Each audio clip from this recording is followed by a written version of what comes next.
Hey guys, I'm Hope aka MuseShake, and I wanted to do a Mirror's Edge review just because I've been playing it lately and I know a lot of people haven't picked it up, so here are my thoughts on Mirror's Edge. For those of you who don't know, Mirror's Edge is a franchise by DICE at EA, which are the same guys who make Battlefield, which is a little bit weird because it's such a different game.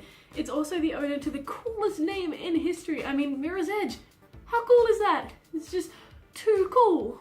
Unfortunately for Mirror's Edge Catalyst, it takes the whole too cool thing a little bit too far, and we end up with this weird, on-the-nose rebooted storyline that doesn't make a lot of sense, and more than a few frustrating in-game moments where function is defeated by form. That being said, all these aspects are really fairly forgivable. It keeps with the same fun notion of Mirror's Edge. The game is amazing as long as you're running.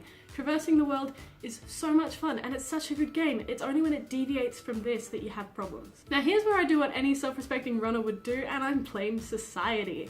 Hold on, let me explain myself. Video games are all about conflict. Something needs to drive your character, something needs to give you a reason to push buttons and move sticks.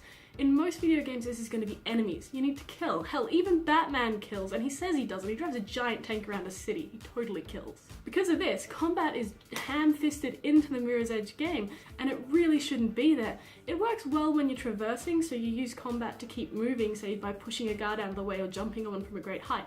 But when you have to stay and fight, it just doesn't work. This game is all about running. And unfortunately, there are moments where the game forces you to stay and fight. Literally, you cannot continue until you've cleared the enemies. Not only are these parts not very fun and kind of frustrating, they're just not believable. I mean, sure, you can take down 5 guys with guns, but you're a teenage girl. It doesn't make any sense. You don't have superpowers or anything. It's almost like the devs knew what game they should be making, but they just couldn't fight their nature and had to put combat in there somewhere because it's what they always do. There's even a boss battle at the end that just doesn't make a whole lot of sense, and for me personally, I just ran around the room for ages trying to get a couple of hits in and hoping not to get knocked out.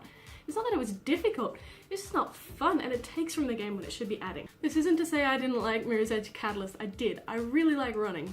In games.